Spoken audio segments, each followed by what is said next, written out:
ये घोड़ा किसी को भी अपनी पेट पर टिकने नहीं देता। आज मैं एक चैलेंज देती हूँ। जो भी इस घोड़े तूफान पर बिना काठी के बैठकर पूरे मैदान के तेज चक्कर लगा लेगा, उसे 1 करोड़ रुपए इनाम मिलेगा। लेकिन अगर कोई असफल हुआ तो उसे हमारी हवेली में 10 साल तक बिना मजदूरी काम करना होगा। मैं करूंगा ये सवारी। मुझे 1 करोड़ नहीं चाहिए, बस मेरी माँ का इलाज करवा दीजिए। अगर तुम हारते हो तो तुम्हें जिंदगी भर हवेली में काम करना होगा। हरियाणा के एक छोटे से गांव रतनगढ़ में उस दिन कुछ अलग ही हलचल थी। गांव के सबसे बड़े जमींदार ठाकुर रुद्रवीर सिंह की हवेली के सामने हजारों लोगों की भीड़ जमा थी। लेकिन भीड़ होने के बावजूद एक अजीब सा सन्नाटा पसरा हुआ था, जैसे कोई बड़ा फैसला होने वाला हो। मैदान के बीचों बीच एक काला, विशाल और बेहद खतरनाक घोड़ा खड़ा था, तूफान। उसकी आंखों में जंगली आग थी और खुर जमीन को ऐसे खोद रहे थे जैसे वह किसी को कुचल देने के लिए तैयार हो। लोग कहते थे कि इस घोड़े ने अब तक किसी को भी अपनी पीठ पर टिकने नहीं दिया।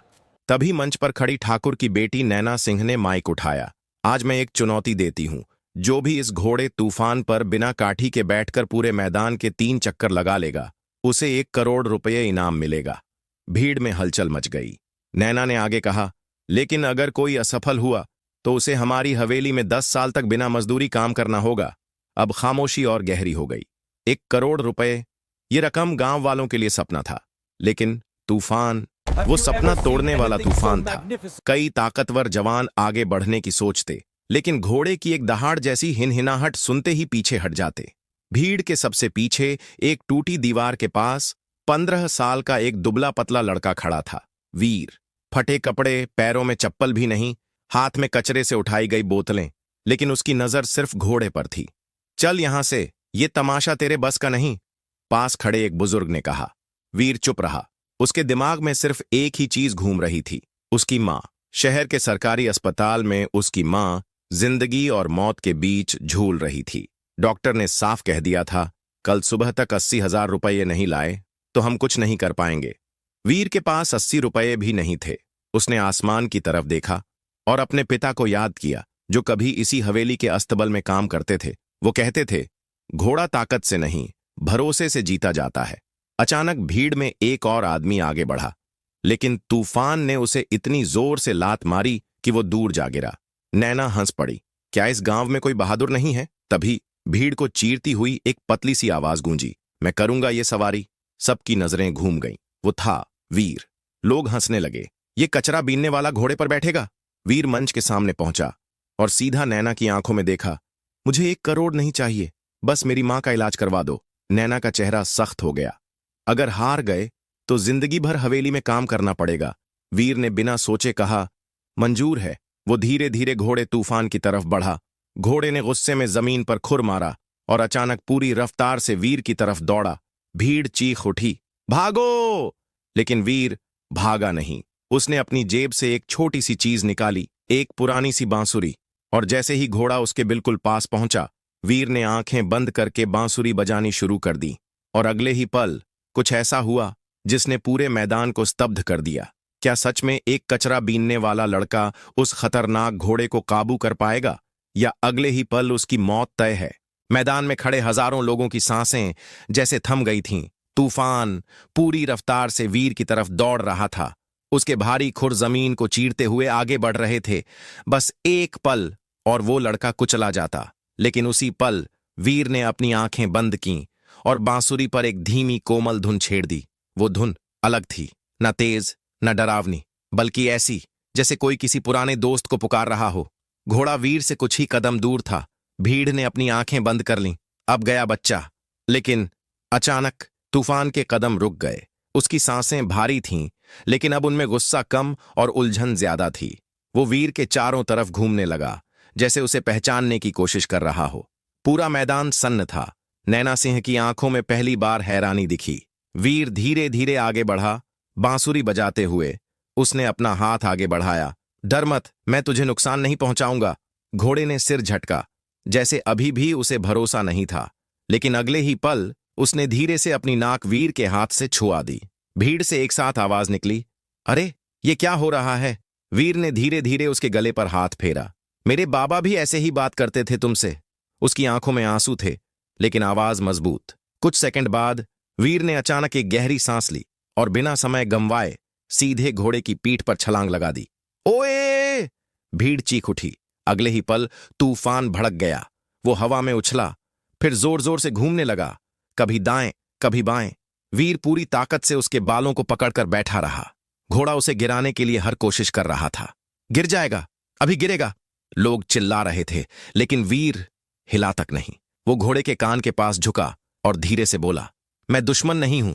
धीरे धीरे घोड़े की हरकतें कम होने लगीं, उसकी सांसें शांत होने लगीं और फिर वो अचानक सीधा खड़ा हो गया। पूरा मैदान सन्न हो गया। कुछ सेकंड बाद तालियों की गूंज पूरे मैदान में फैल गई। वीर ने पहला चक्कर पूरा कर लिया था। नैना अपनी कुर्सी से खड़ी हो गई। ये नामुमकिन है। दूसरा चक्कर, तीसरा चक्कर, और जैसे ही वीर ने तीसरा चक्कर पूरा किया, पूरा मैदान गूंज उठा। जीत गया, जीत गया। वीर धीरे से घोड़े से उतरा। उसकी आंखों में खुशी नहीं, राहत थी। वो सीधे नैना के सामने गया। मैंने अपनी शर्त पूरी कर दी, अब मेरी मां। नैना कुछ कहने ही वाली थी, तभी पीछे से एक भारी आवाज गूंजी, ये सब धोखा है। भीड़ दो हिस्सों में बट गई। हवेली का मैनेजर और नैना का चाचा धर्मपाल सिंह गुस्से से आगे आया। उसकी आंखों में नफरत साफ दिख रही थी। ये लड़का चालाक है। इसने घोड़े को पहले से सिखाया हुआ है या कोई नशा दिया है। भीड़ में फिर से हलचल शुरू हो गई। वीर गुस्से में बोला, मैंने कुछ नहीं किया, बस भरोसा किया। धर्मपाल हंसा, अगर इतना ही सच्चा है तो एक आखिरी परीक्षा और होगी। नैना चौंक गई। चाचा जी, अब क्या बाकी है? धर्मपाल ने शातिर मुस्कान के साथ कहा, इस घोड़े को हवेली के पुराने अस्तबल में ले जाओ और वहां एक रात बिताओ। वीर का चेहरा अचानक बदल गया। पुराना अस्तबल, वही जगह जहां उसके पिता को झूठे आरोप में निकाला गया था, जहां कुछ रहस्यमयी बातें होती थीं। अगर सुबह तक तुम और ये घोड़ा सुरक्षित रहे, धर्मपाल बोला, तो इनाम तुम्हारा, और अगर नहीं, उसने रुक कर कहा, तो कोई तुम्हें ढूंढ भी नहीं पाएगा। मैदान में फिर से सन्नाटा छा गया। वीर ने एक पल के लिए अपनी मां का चेहरा याद किया और फिर सिर झुकाकर बोला, मैं तैयार हूं। लेकिन उसे क्या पता था कि वो सिर्फ एक परीक्षा नहीं, बल्कि एक खूनी जाल में कदम रखने जा रहा है। क्या उस पुराने अस्तबल में सच में कोई राज छुपा है? और क्या वीर सुबह तक जिंदा बच पाएगा, या ये चुनौती उसकी आखिरी रात बन जाएगी? शाम ढल चुकी थी। आसमान में काले बादल छा गए थे और हवेली का पिछला हिस्सा डरावना सा लग रहा था। वीर तूफान को रस्सी से पकड़कर धीरे धीरे उस पुराने अस्तबल की तरफ बढ़ रहा था। हर कदम के साथ उसका दिल तेजी से धड़क रहा था। वो जगह, उसे सब याद था। यहीं उसके पिता को चोर कहकर बेइज्जत किया गया था। यहीं से उन्हें हमेशा के लिए निकाल दिया गया था। कुछ तो गलत है यहां, वीर ने खुद से कहा। जैसे ही वो अस्तबल के पास पहुंचा, ठंडी हवा का एक झोंका आया और अंदर से सड़ी हुई लकड़ी और गीली मिट्टी की गंध बाहर आई। तूफान अचानक रुक गया। उसने जमीन पर जोर से खुर मारा, जैसे अंदर जाने से मना कर रहा हो। वीर ने उसके सिर पर हाथ फेरा, डर मत, मैं हूं ना। लेकिन असल में वो खुद डरा हुआ था। उसने भारी लकड़ी का दरवाजा धक्का देकर खोला। कर्र! दरवाजा चरमराया और अंधेरा उसके सामने फैल गया। जैसे ही वो अंदर गया, धड़ाम! दरवाजा अपने आप पीछे से बंद हो गया। वीर चौंक गया। कौन है? कोई जवाब नहीं, सिर्फ उसकी सांसों की आवाज और तूफान की बेचैनी। अंदर बिल्कुल अंधेरा था। वीर ने जेब से छोटी टॉर्च निकाली। हल्की सी रोशनी फैली। अस्तबल बहुत पुराना था, टूटी दीवारें, जालें और जगह जगह सूखी घास। लेकिन कुछ अजीब था, दीवारों पर पुराने खून के निशान जैसे दिख रहे थे। ये क्या जगह है? वीर बुदबुदाया। अचानक अंधेरे के एक कोने से गर्र एक डरावनी गुर्राहट सुनाई दी। तूफान ने जोर से हिनहिनाया और पीछे हट गया। वीर का गला सूख गया। कौन है वहां? अगले ही पल अंधेरे से दो चमकती आंखें दिखाई दीं। धीरे धीरे एक बड़ा खतरनाक शिकारी कुत्ता सामने आया। उसका शरीर भेड़िए जैसा, आंखों में खून उतर आया था।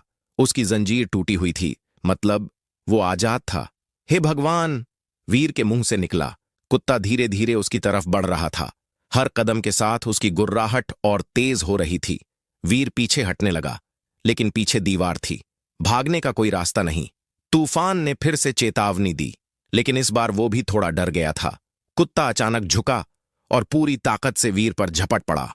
आ! वीर ने आंखें बंद कर लीं, लेकिन उसे कोई दर्द महसूस नहीं हुआ। उसने धीरे धीरे आंखें खोलीं और जो देखा उसने सब कुछ बदल दिया। तूफान उसके सामने खड़ा था। उसने अपने पिछले पैरों से इतनी जोरदार लात मारी थी कि कुत्ता दूर जा गिरा। तूफान! वीर की आंखें भर आईं, लेकिन खतरा खत्म नहीं हुआ था। कुत्ता फिर उठ खड़ा हुआ, इस बार और ज्यादा खतरनाक। वो फिर से हमला करने ही वाला था कि अचानक वीर का पैर किसी चीज से टकराया। थक! नीचे एक पुराना लकड़ी का संदूक पड़ा था। उसका ढक्कन आधा टूटा हुआ था। वीर ने जल्दी से उसे खोला और अंदर हाथ डाला। कुछ ठंडी भारी चीज हाथ में आई। जैसे ही उसने बाहर निकाला, उसकी आंखें फटी की फटी रह गईं। वो एक पुरानी मुहर और कागज थे। उसने टॉर्च की रोशनी डाली और पढ़ते ही उसका दिमाग सुन्न हो गया। ये तो ठाकुर साहब की असली वसीयत है। उसके पिता पर इसी वसीयत को चुराने का आरोप लगा था। मतलब उसके पिता चोर नहीं थे, बल्कि किसी ने उन्हें फंसाया था। तो सच ये था।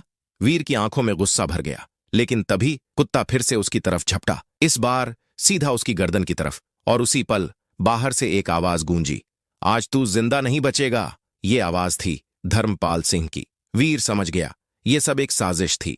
उसे यहां मारने के लिए भेजा गया था और सबूत भी यहीं छुपाए गए थे। लेकिन अभी असली खतरा बाकी था, क्योंकि अगले ही पल अस्तबल की छत से धुआं उठने लगा। क्या धर्मपाल ने सच में पूरे अस्तबल को आग लगा दी है? और क्या वीर इस आग और मौत के जाल से बाहर निकल पाएगा? अस्तबल के अंदर अब धुआं तेजी से भरने लगा था। वीर ने ऊपर देखा, छत की दरारों से काला धुआं अंदर घुस रहा था। कुछ ही सेकंड में लकड़ी के खंभों ने आग पकड़ ली। नहीं, ये सच में आग लगा चुका है। वीर की आवाज कांप गई। बाहर से धर्मपाल की हंसी गूंजी, आज न तू बचेगा, न तेरे बाप का सच। वीर का दिल जोर से धड़कने लगा। एक तरफ आग, दूसरी तरफ वो खतरनाक कुत्ता, और बीच में वो खुद। तूफान बेचैन होकर इधर उधर घूम रहा था। आग की लपटें अब तेजी से फैल रही थीं। कुत्ता भी अब डर और गुस्से में और खतरनाक हो चुका था। उसने फिर से गुर्राते हुए वीर की तरफ कदम बढ़ाए। वीर ने जल्दी से वसीयत अपने सीने से लगा ली। ये सच मैं मिटने नहीं दूंगा। उसने चारों तरफ नजर दौड़ाई। कोई रास्ता नहीं, सिर्फ एक बंद दरवाजा जो बाहर से लकड़ी के मोटे तख्ते से जाम किया गया था। बस यही रास्ता है। लेकिन वो दरवाजा इंसान के बस का नहीं था। वीर ने तूफान की आंखों में देखा। उसकी सांसें तेज थीं, लेकिन आंखों में डर नहीं, जंग थी। तू कर सकता है, मुझे भरोसा है तुझ पर।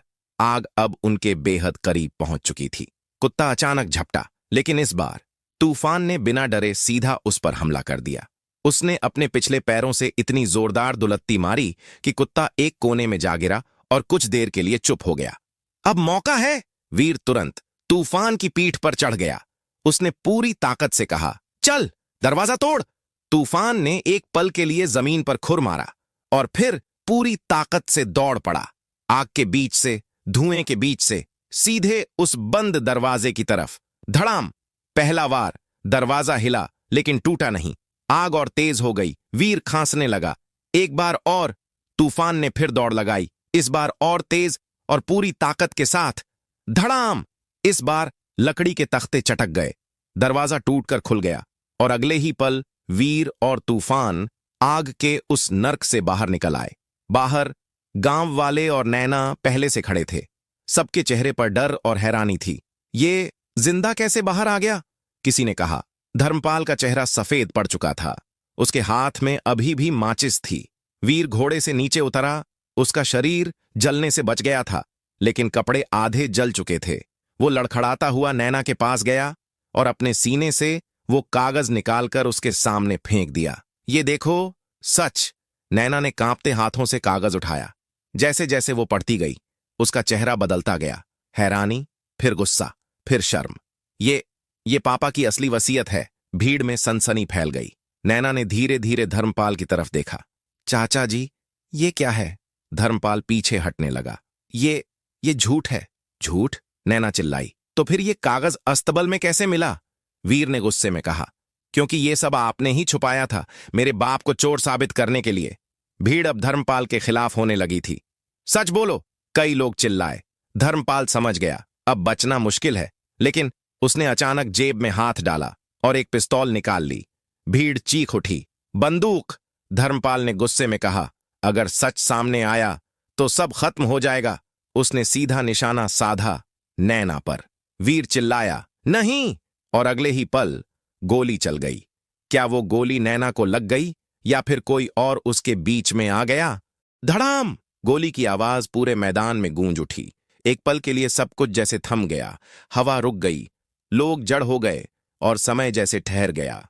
नैना की आंखें बंद थीं। उसे लगा सब खत्म हो गया, लेकिन कुछ सेकंड बाद उसे कोई दर्द महसूस नहीं हुआ। धीरे धीरे उसने आंखें खोलीं और जो उसने देखा, उसकी सांस अटक गई। उसके सामने तूफान खड़ा था। गोली उसके कंधे को छूकर निकल गई थी। उसके काले शरीर पर लाल खून बह रहा था, लेकिन वो अभी भी मजबूती से खड़ा था, नैना के सामने एक ढाल बनकर। नहीं! नैना की आंखों से आंसू बहने लगे। वीर दौड़कर तूफान के पास पहुंचा। तू ठीक है? कुछ नहीं होगा तुझे? घोड़े ने हल्का सा सिर हिलाया, जैसे कह रहा हो, मैं हूं। लेकिन खतरा अभी खत्म नहीं हुआ था। धर्मपाल फिर से पिस्तौल उठाने ही वाला था। तभी वीर बिजली की तरह उसकी तरफ लपका। उसने पूरी ताकत से धर्मपाल की कलाई पकड़ी। धड़ाक! पिस्तौल जमीन पर गिर गई। तूने मेरे बाप के साथ जो किया, उसका हिसाब आज होगा, वीर चिल्लाया। धर्मपाल छूटने की कोशिश करने लगा, लेकिन अब भीड़ भी जाग चुकी थी। गांव के लोग दौड़ पड़े। पकड़ो इसे! कुछ ही सेकंड में धर्मपाल जमीन पर दबोच लिया गया। वो छटपटाता रहा, तुम लोग समझ नहीं रहे, ये सब मेरे हक का था। लेकिन अब कोई उसकी बात सुनने वाला नहीं था। दूर से पुलिस की गाड़ियों के सायरन सुनाई देने लगे। नैना धीरे धीरे वीर के पास आई। उसकी आंखों में शर्म और पछतावा साफ दिख रहा था। वीर, मैं माफी के लायक भी नहीं हूं। वीर कुछ बोलने ही वाला था, लेकिन तभी उसकी जेब में रखा पुराना फोन बज उठा। ट्रिंग ट्रिंग! उसने कांपते हाथों से फोन उठाया। हेलो! दूसरी तरफ डॉक्टर की घबराई हुई आवाज थी। वीर, तुम कहां हो? तुम्हारी मां की हालत बहुत खराब हो गई है। वीर का दिल बैठ गया। डॉक्टर साहब, मैं बस आ रहा हूं। अगर अगले 1 घंटे में ऑपरेशन शुरू नहीं हुआ तो हम उन्हें नहीं बचा पाएंगे। फोन कट गया। वीर के हाथ से फोन गिरते गिरते बचा। उसकी आंखों के सामने सब धुंधला हो गया। नहीं नहीं, मेरी मां! उसकी आवाज टूट गई। वो तुरंत नैना की तरफ मुड़ा। मुझे इनाम नहीं चाहिए, बस मुझे अस्पताल पहुंचा दो, अभी, इसी वक्त। नैना ने तुरंत अपनी घड़ी देखी। रात हो चुकी थी। शहर का अस्पताल 40 किलोमीटर दूर और रास्ता कच्चा और लंबा। गाड़ी से पहुंचने में देर हो जाएगी, उसने कहा। वीर के चेहरे पर डर साफ था। तो फिर? नैना ने धीरे धीरे तूफान की तरफ देखा, जो घायल होने के बावजूद अभी भी खड़ा था। एक रास्ता है। वीर ने उम्मीद से उसकी तरफ देखा। तूफान, शॉर्टकट रास्तों से आधे घंटे में शहर पहुंच सकता है। वीर चौंक गया। लेकिन ये घायल है, नैना बोली। ये सिर्फ घोड़ा नहीं है, ये वफादार है। कुछ सेकंड के लिए सन्नाटा छा गया। वीर ने तूफान की आंखों में देखा। घोड़े ने धीरे से अपना सिर उसके कंधे पर रखा, जैसे कह रहा हो, चल, मैं तैयार हूं। वीर की आंखों में आंसू आ गए। उसने मजबूती से लगाम पकड़ी। नैना ने तुरंत 1 करोड़ रुपए का चेक और एक सिफारिशी चिट्ठी उसके हाथ में दी। जाओ और अपनी मां को बचा लो। वीर बिना एक पल गंवाए तूफान पर चढ़ गया। आसमान में बिजली चमकी और अगले ही पल घोड़ा पूरी रफ्तार से अंधेरे में दौड़ पड़ा। कच्चे रास्ते, कांटेदार झाड़ियां, खतरनाक मोड़, लेकिन तूफान रुका नहीं। उसकी रफ्तार हवा से भी तेज थी। वीर बस एक ही नाम पुकार रहा था, मां, मां, बस थोड़ा और। लेकिन रास्ता आसान नहीं था। अचानक आगे गहरा जंगल शुरू हो गया, जहां रास्ता साफ दिखाई ही नहीं दे रहा था। और उसी जंगल के अंदर कुछ हलचल हुई, जैसे कोई उनका पीछा कर रहा हो। क्या वीर और तूफान इस खतरनाक जंगल को पार कर पाएंगे, या रास्ते में कोई नया खतरा उनका इंतजार कर रहा है? रात और गहरी हो चुकी थी। आसमान में बादल गरज रहे थे और कच्चे रास्ते के बाद अब वीर और तूफान एक घने जंगल के अंदर पहुंच चुके थे।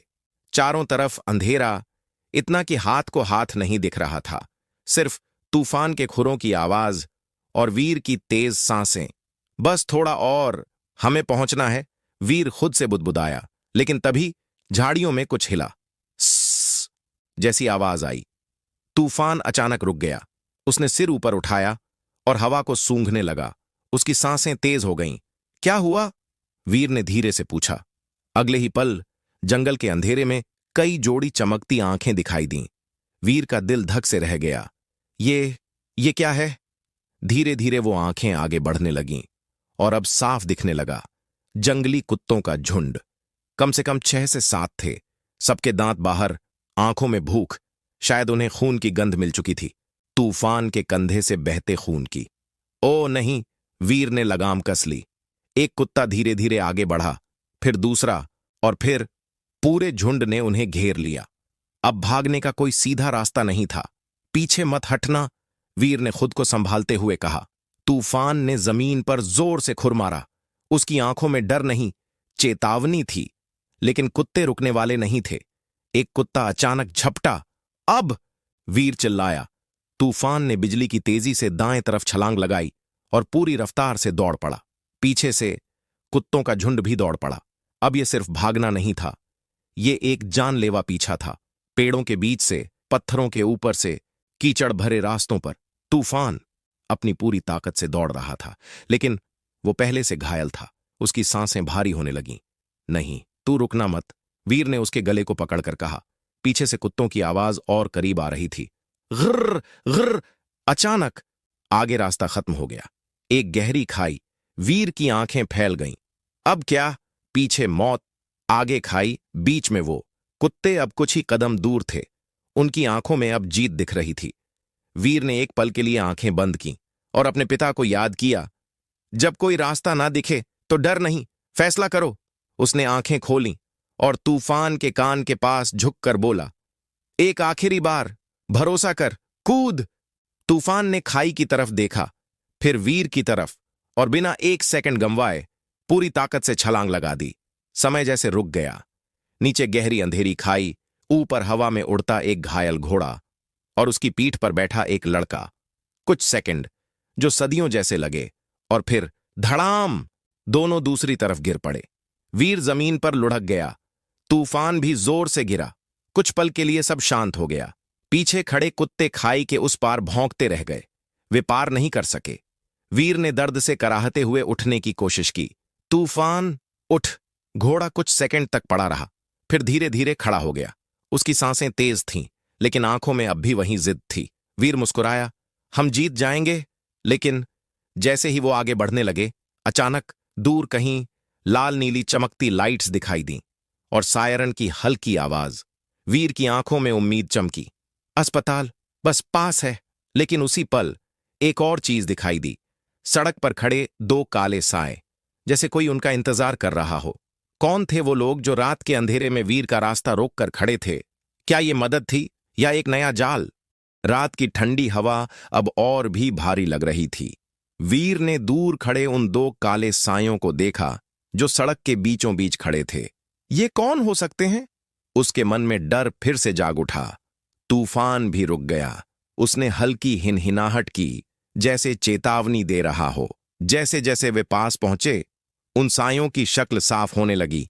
दो आदमी, काले कपड़े, चेहरे पर कपड़ा बंधा हुआ और हाथों में डंडे। वीर का दिल बैठ गया। ये तो गुंडे लग रहे हैं। उनमें से एक आगे बढ़ा। रुक जा लड़के, आगे नहीं जा सकता तू। वीर ने लगाम कस ली। हमें अस्पताल जाना है, रास्ता छोड़ दो। दूसरा आदमी हंसा। हमें सब पता है, तू वही है ना जिसने हवेली में तमाशा किया? वीर समझ गया, ये लोग उसी के लिए आए हैं। हट जाओ, मेरी मां मर जाएगी। उसकी आवाज टूट गई। पहला आदमी ठहाका मारकर बोला, हमें तेरी मां से कोई मतलब नहीं, हमें तो बस तू चाहिए। और वो कागज। वीर के हाथ अनजाने में अपनी जेब पर चले गए। वो वसीयत अभी भी उसके पास थी। मतलब धर्मपाल ने ये लोग भेजे हैं, मैं कुछ नहीं दूंगा, वीर ने दांत भींचकर कहा। गुंडों ने एक दूसरे को देखा और धीरे धीरे आगे बढ़ने लगे। तो फिर छीनना पड़ेगा। अचानक पहला आदमी दौड़ा वीर की तरफ। तूफान ने तुरंत प्रतिक्रिया दी। उसने अपने आगे के पैर उठाए और जोर से जमीन पर मारे। धड़ाम! गुंडा पीछे हट गया। सावधान, ये घोड़ा पागल है, दूसरा चिल्लाया। लेकिन इस बार तूफान रुका नहीं। उसने पूरी ताकत से दौड़ लगाई, सीधे उन दोनों की तरफ। पहला आदमी बच नहीं पाया, वो जमीन पर गिर पड़ा। दूसरे ने डंडा उठाया और तूफान पर वार किया। धड़ाक! डंडा उसके पहले से घायल कंधे पर लगा। तूफान दर्द से चीखा, लेकिन रुका नहीं। उसने घूमकर इतनी जोर से लात मारी कि वो आदमी भी दूर जा गिरा। वीर ने मौका देखा। अब भाग! तूफान फिर से दौड़ पड़ा। पीछे से गुंडे चिल्लाते रह गए, लेकिन अब वो उनका पीछा नहीं कर पाए। कुछ ही मिनटों बाद वीर सड़क पर पहुंच चुका था। अब रास्ता साफ था। दूर से अस्पताल की लाइट साफ दिखाई दे रही थीं। वीर की आंखों में आंसू आ गए। बस थोड़ा और। लेकिन तभी तूफान की चाल धीमी पड़ने लगी। वीर चौंका। क्या हुआ? उसने नीचे देखा। घोड़े के कंधे से खून अब ज्यादा बह रहा था। उसकी सांसें बहुत भारी हो गई थीं। नहीं, अभी नहीं। वीर घबरा गया। बस थोड़ा और, तू रुक मत। लेकिन तूफान अब लड़खड़ाने लगा। हर कदम जैसे भारी हो गया था। वीर की आंखों से आंसू बहने लगे। तू हार नहीं सकता, तू मेरा दोस्त है। अस्पताल अब सामने था, बस कुछ ही दूरी। लेकिन तभी तूफान अचानक घुटनों के बल गिर पड़ा। धड़ाम! वीर भी उसके साथ नीचे गिर गया। तूफान! उसने उसे उठाने की कोशिश की, लेकिन घोड़ा अब खड़ा नहीं हो पा रहा था। उसकी आंखें धीरे धीरे बंद होने लगीं। नहीं, तू मुझे छोड़ नहीं सकता। वीर जोर जोर से रोने लगा। अस्पताल बस 100 कदम दूर था, लेकिन उसके पास कोई रास्ता नहीं था। एक तरफ उसकी मां, दूसरी तरफ उसका दोस्त, और दोनों ही मौत के करीब। वीर ने कांपते हाथों से तूफान का सिर अपने गोद में लिया। मैं क्या करूं? और तभी अस्पताल के गेट से कुछ लोग दौड़ते हुए बाहर आए, डॉक्टर और स्ट्रेचर के साथ। जल्दी करो, कोई चिल्लाया। वीर ने उम्मीद से उनकी तरफ देखा, लेकिन उसे नहीं पता था कि वो किसके लिए आए हैं। उसकी मां के लिए या तूफान के लिए? क्या वीर अपनी मां और तूफान दोनों को बचा पाएगा, या उसे एक को चुनना पड़ेगा? अस्पताल के बाहर अफरा तफरी मच गई थी। डॉक्टर और वार्ड बॉय स्ट्रेचर लेकर तेजी से वीर की तरफ दौड़ रहे थे। वीर जमीन पर बैठा था। उसकी गोद में तूफान का सिर था और उसकी आंखों से आंसू रुक नहीं रहे थे। बचाओ, कोई इसे बचाओ, वो बार बार कह रहा था। डॉक्टर पास पहुंचे। ये लड़का वीर है, जल्दी करो, एक नर्स चिल्लाई। 2 लोग स्ट्रेचर लेकर वीर की तरफ बढ़े, लेकिन वो रुक गए, क्योंकि उनके सामने एक सवाल खड़ा था। पहले किसे बचाया जाए? एक तरफ घायल घोड़ा, जिसकी हालत तेजी से बिगड़ रही थी। दूसरी तरफ अस्पताल के अंदर आईसीयू में उसकी मां, जो ऑपरेशन के बिना जिंदा नहीं रह सकती। डॉक्टर साहब, पहले मेरी मां, वीर ने कांपती आवाज में कहा। लेकिन उसी पल उसने तूफान की धीमी सांस महसूस की। घोड़े ने मुश्किल से अपनी आंख खोली और वीर की तरफ देखा। वो नजर कुछ कह रही थी, जैसे जा, मैं ठीक हूं। वीर टूट गया। नहीं, मैं तुझे छोड़कर नहीं जाऊंगा। वो रो पड़ा। डॉक्टर ने सख्ती से कहा, वीर, फैसला अभी करना होगा, दोनों को एक साथ नहीं बचा सकते। ये सुनते ही वीर के पैरों तले जमीन खिसक गई। उसका दिल 2 हिस्सों में बंट गया। एक तरफ उसकी मां, जिसने उसे जन्म दिया, दूसरी तरफ तूफान, जिसने आज अपनी जान देकर उसकी जान बचाई और उसकी मां तक पहुंचाया। कुछ सेकंड, जो जिंदगी के सबसे भारी सेकंड थे। वीर ने अपनी आंखें बंद कीं और अपने पिता की आवाज याद की। सही फैसला हमेशा दिल से होता है, डर से नहीं। उसने धीरे धीरे आंखें खोलीं। उसकी आंखों में अब आंसू नहीं, हिम्मत थी। उसने तूफान का सिर धीरे से जमीन पर रखा और उसके माथे को चूमा। तू सिर्फ घोड़ा नहीं है, मेरा भाई है। मैं वापस आऊंगा, मैं वादा करता हूं। फिर वो डॉक्टर की तरफ मुड़ा। पहले मेरी मां। डॉक्टर ने तुरंत टीम को इशारा किया। ऑपरेशन थिएटर तैयार करो। वीर को अंदर ले जाया गया। दरवाजा बंद हुआ और ऑपरेशन शुरू हो गया। बाहर एक कंपाउंडर तूफान के पास खड़ा था। उसने धीरे से कहा, तूने आज इंसानियत दिखा दी, और तुरंत इलाज शुरू किया। समय धीरे धीरे बीतने लगा। 1 घंटा, 2 घंटे, हर सेकंड वीर के लिए सजा बन चुका था। वो ऑपरेशन थिएटर के बाहर बैठा था, हाथ जोड़कर बस एक ही दुआ कर रहा था, भगवान, दोनों को बचा लो। तभी ऑपरेशन थिएटर का दरवाजा खुला। डॉक्टर बाहर आए। वीर दौड़कर उनके पास गया। मेरी मां। डॉक्टर ने कुछ सेकंड उसे देखा, फिर हल्की मुस्कान दी। ऑपरेशन सफल रहा। वीर की आंखों से आंसू बह निकले। धन्यवाद, धन्यवाद। वो रोते हुए जमीन पर बैठ गया, लेकिन उसके चेहरे पर खुशी पूरी नहीं थी, क्योंकि अभी एक जवाब बाकी था। वो तुरंत उठा और भागते हुए बाहर गया, जहां तूफान को रखा गया था। उसका दिल जोर जोर से धड़क रहा था। तूफान, उसने धीरे से पुकारा, लेकिन वहां पहुंचकर उसके कदम अचानक रुक गए। उसके सामने जो था, उसे देखकर उसकी सांस अटक गई। क्या तूफान जिंदा बच गया, या वीर ने अपने सबसे सच्चे दोस्त को हमेशा के लिए खो दिया? वीर के कदम वहीं रुक गए। उसका दिल जैसे धड़कना भूल गया। उसने कांपती आवाज में फिर पुकारा, तूफान। कुछ सेकंड तक कोई जवाब नहीं। चारों तरफ सन्नाटा। उसकी आंखों में डर साफ दिख रहा था। नहीं, ऐसा मत होना, वो धीरे धीरे आगे बढ़ा। जैसे ही वो पास पहुंचा, उसने देखा तूफान जमीन पर लेटा हुआ था। उसके शरीर पर पट्टियां बंधी थीं और उसकी आंखें बंद थीं। वीर के घुटने वहीं जवाब दे गए। वो जमीन पर बैठ गया। मैं लेट हो गया। उसकी आंखों से आंसू बहने लगे। तूने सब कुछ दे दिया और मैं तुझे बचा भी नहीं पाया। उसने कांपते हाथों से तूफान का सिर उठाया। उठना, देख मैं आ गया। लेकिन कोई हरकत नहीं। वीर पूरी तरह टूट चुका था। उसने अपना माथा तूफान के माथे से लगा लिया। तूने मुझे जिंदगी दी और मैं तुझे। उसकी आवाज भर्रा गई। तभी अचानक एक हल्की सी हरकत हुई। वीर चौंका। उसने तुरंत ऊपर देखा। तूफान की आंखें धीरे धीरे खुल रही थीं। तूफान! वीर खुशी से चिल्लाया। घोड़े ने कमजोर सा सिर हिलाया और धीरे से खड़ा होने की कोशिश की। नहीं, आराम कर। वीर ने उसे सहारा दिया। पास खड़े डॉक्टर मुस्कुराए। ये बहुत मजबूत है। गोली गहरी नहीं लगी थी। सही समय पर इलाज मिल गया। वीर की आंखों में खुशी के आंसू आ गए।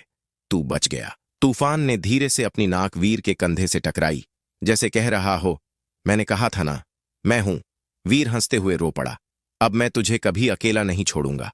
तभी पीछे से किसी की आवाज आई। और अब तुम्हें अकेला रहना भी नहीं पड़ेगा। वीर ने मुड़कर देखा। नैना खड़ी थी। उसके साथ पुलिस वाले भी थे और उनके बीच हथकड़ी में बंधा हुआ धर्मपाल सिंह। उसका चेहरा अब पूरी तरह हार चुका था। नैना धीरे धीरे वीर के पास आई। उसकी आंखों में अब घमंड नहीं, इज्जत थी। वीर, आज सच सामने आ गया है। उसने पुलिस की तरफ इशारा किया। धर्मपाल ने सब कबूल कर लिया है। वीर चौंका। क्या? नैना बोली, तुम्हारे पिता चोर नहीं थे। उन्होंने मेरे पापा की असली वसीयत बचाने की कोशिश की थी, लेकिन धर्मपाल ने उन्हें फंसा दिया ताकि सारी जमीन अपने नाम कर सके। वीर की आंखों में आंसू आ गए। तो मेरे बाप बेगुनाह थे? नहीं, नैना ने कहा, वो बेगुनाह नहीं, हीरो थे। कुछ सेकंड के लिए सब शांत हो गया। वीर ने आसमान की तरफ देखा, जैसे अपने पिता से बात कर रहा हो। बाबा, सच जीत गया। नैना ने आगे बढ़कर कहा, आज से तुम्हारे पिता का नाम सम्मान के साथ लिया जाएगा और तुम। वो मुस्कुराई। तुम इस हवेली के मालिकों में से एक होगे। वीर चौंक गया। क्या? ये तुम्हारा हक है, नैना बोली, और मैं चाहती हूं कि तुम हमारे साथ मिलकर उस पुराने अस्तबल को बदलो। वीर ने तूफान की तरफ देखा, फिर धीरे से मुस्कुराया। अब वहां कोई दर्द नहीं होगा। नैना ने सिर हिलाया। अब वहां सिर्फ जानवरों की देखभाल होगी। सब कुछ बदल चुका था। गांव, हवेली और सबसे ज्यादा वीर की जिंदगी। लेकिन कहानी अभी पूरी नहीं हुई थी, क्योंकि असली बदलाव अब शुरू होने वाला था। क्या वीर सच में अपनी नई जिंदगी संभाल पाएगा और क्या उसका अतीत उसे पूरी तरह छोड़ देगा? कुछ महीनों बाद रत्नगढ़ गांव पूरी तरह बदल चुका था। जहां कभी डर, साजिश और अन्याय था, वहीं अब उम्मीद, इंसाफ और बदलाव दिखाई देता था। हवेली का वो पुराना डरावना अस्तबल, जहां कभी वीर के पिता को बेइज्जत किया गया था, अब एक नया रूप ले चुका था। एनिमल केयर सेंटर बड़ा सा बोर्ड लगा था। यहां हर जानवर की देखभाल सम्मान और प्यार से की जाती है, और इस सेंटर का इंचार्ज था वीर। वो अब वही कचरा बीनने वाला लड़का नहीं रहा था। उसकी आंखों में अब आत्मविश्वास था, लेकिन दिल अब भी वैसा ही साफ था। हर सुबह वो सबसे पहले तूफान के पास जाता। अब उसका घाव लगभग भर चुका था। कंधे पर गोली का निशान था, लेकिन वो निशान अब कमजोरी नहीं, एक जीत की कहानी बन चुका था। वीर उसके पास खड़ा होकर मुस्कुराता। तूने मुझे जिंदगी दी, अब मैं तुझे एक नई जिंदगी दूंगा। तूफान हल्के से हिनहिनाता, जैसे उसकी बात समझ रहा हो। पास ही वीर की मां भी खड़ी होती। अब वो पूरी तरह स्वस्थ थी। उसकी आंखों में गर्व साफ दिखता था। मेरा बेटा अब बड़ा आदमी बन गया है, वो मुस्कुराते हुए कहती। वीर हल्का सा हंसता। नहीं मां, मैं वही हूं, बस सोच बदल गई है। उसी समय नैना वहां आती है। अब उसके चेहरे पर घमंड नहीं, बल्कि सादगी और जिम्मेदारी थी। वीर, आज सेंटर में शहर से कुछ और जानवर आने वाले हैं, वो कहती है।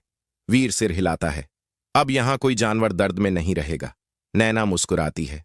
और कोई इंसान भी नहीं। दोनों एक दूसरे को देखते हैं, जैसे अब उनके बीच एक नई समझ बन चुकी हो। गांव के लोग भी अब वीर को अलग नजर से देखते थे। कोई उसे गरीब लड़का नहीं कहता था, अब वो था हीरो। लेकिन वीर के लिए सबसे बड़ी जीत क्या थी? ना हवेली, ना पैसा, ना नाम, बल्कि उसके पिता का नाम साफ होना। एक शाम वीर अपनी मां के साथ हवेली के बाग में बैठा था। आसमान में तारे चमक रहे थे। हल्की हवा चल रही थी। दूर तूफान शांति से घास खा रहा था। मां ने धीरे से पूछा, बेटा, उस दिन जब तू मौत के इतने करीब था, तुझे डर नहीं लगा? वीर कुछ सेकंड चुप रहा, फिर मुस्कुराया और बोला, डर तो बहुत लगा था मां, लेकिन बाबा कहते थे जब इरादा साफ हो और दिल सच्चा हो तो ऊपर वाला कभी अकेला नहीं छोड़ता। उसने तूफान की तरफ देखा। वो किसी न किसी रूप में मदद जरूर भेजता है। मां की आंखें भर आईं। उसने वीर के सिर पर हाथ फेरा। तू सच में अपने बाप जैसा ही निकला। वीर ने आसमान की तरफ देखा, जैसे अपने पिता से बात कर रहा हो। अब सब ठीक है। दूर कहीं धीमी सी बांसुरी की आवाज गूंजी। वही धुन जो कभी डर को शांत करती थी, आज वो धुन जीत, भरोसे और सच्ची दोस्ती की पहचान बन चुकी थी।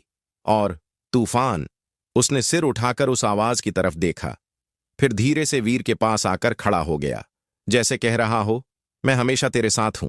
कभी कभी जिंदगी हमें सबसे कठिन रास्तों पर ले जाती है, लेकिन अगर दिल सच्चा हो और हिम्मत ना टूटे तो वही रास्ता हमें हमारी सबसे बड़ी जीत तक पहुंचा देता है। अगर आप वीर की जगह होते तो उस रात क्या फैसला करते? मां को बचाते या अपने दोस्त को? कमेंट में जरूर बताना। और अगर ऐसी और दिल छू लेने वाली कहानियां देखनी है तो चैनल को सब्सक्राइब करना मत भूलना।